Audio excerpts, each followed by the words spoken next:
The desert wind swept across the frontier town of Red Mesa, carrying dust, old regrets, and the whispers of cruelty no one dared to confront. At the edge of town stood Elias Crow, a retired cowboy with silver in his beard and scars on his hands that told stories no one asked about anymore. He had spent 40 years riding hard, fighting harder, and surviving a world that rewarded violence more than mercy. Now all he wanted was quiet, but quiet had a way of avoiding men like Elias. Inside the wooden trading post, laughter echoed, sharp, careless laughter. Elias stepped in and immediately felt it. Something was wrong.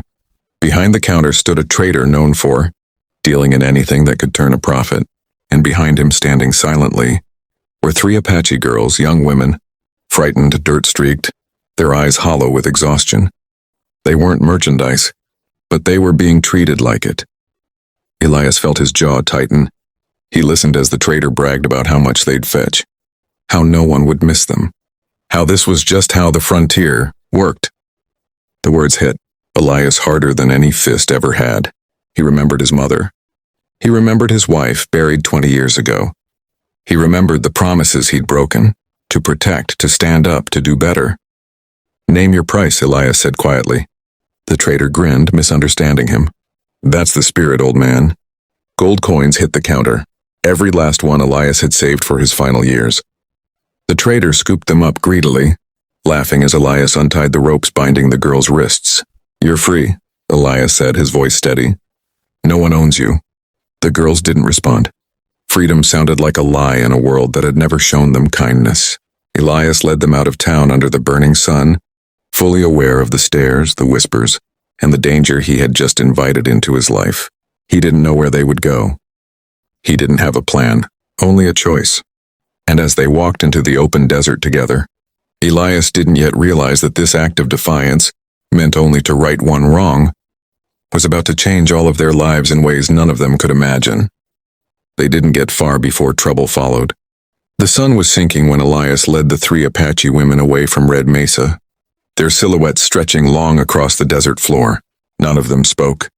The only sounds were boots in sand and the distant cry of a hawk circling overhead. Elias finally stopped near a dry arroyo where his old horse was tied. "My name's Elias," he said gently. "I won't force you anywhere. If you want to go back to your people, I'll help you find the way." The tallest of the 3 stepped forward. Her eyes were sharp despite the fear she tried to hide. "I am Nantan," she said. "This is Tala. And Ishka." Her voice was steady, but Elias could hear the exhaustion beneath it. Before he could reply, the sound of hooves thundered behind them. The trader. And 2 armed men. Elias's hand went to his revolver, not with eagerness, but necessity. He stepped in front of the women, planting his boots in the sand. "They're not for sale," Elias said calmly. The trader laughed. "You paid for them, old man. That makes them yours. And now I'm taking them back." Nantan stiffened. "We will not go back." Elias fired, not at the men, but into the ground between them.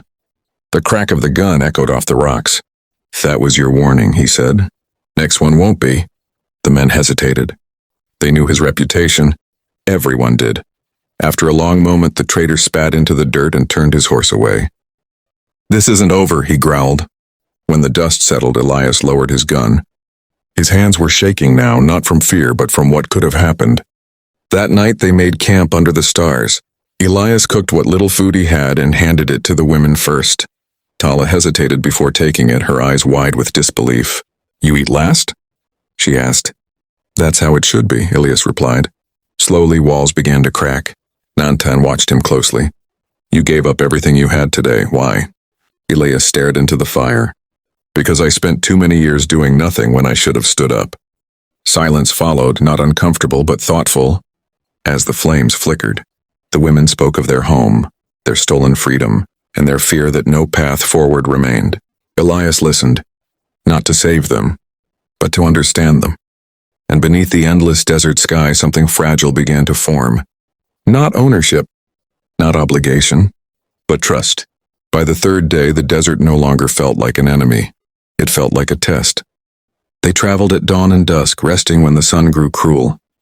Elias taught them how to read the land again, where water once flowed, how birds circled near hidden springs, how the wind warned of coming storms. In return, Nantan showed him which roots could be eaten, how to set quiet snares, how to listen instead of forcing the land to obey. They were no longer strangers walking together. They were surviving together. One evening, they reached an abandoned homestead tucked between red cliffs. The roof sagged. The corral was broken, but the well still held water. Elias checked it carefully, then stepped aside. "This place can be yours," he said. "I won't stay if you don't want me to." Tala looked at the house, then at him. "You still think you are deciding for us?" Elias blinked, then nodded. "You're right. I'm learning." They chose to stay for now. Over the next weeks, the homestead changed. Ishka repaired the fence with a skill born of patience. Tala planted seeds Elias had carried for years but never bothered to use. Nantan hunted at dawn and returned, at night with stories and laughter that surprised even her. And Elias fixed what was broken, not just with his hands but with restraint.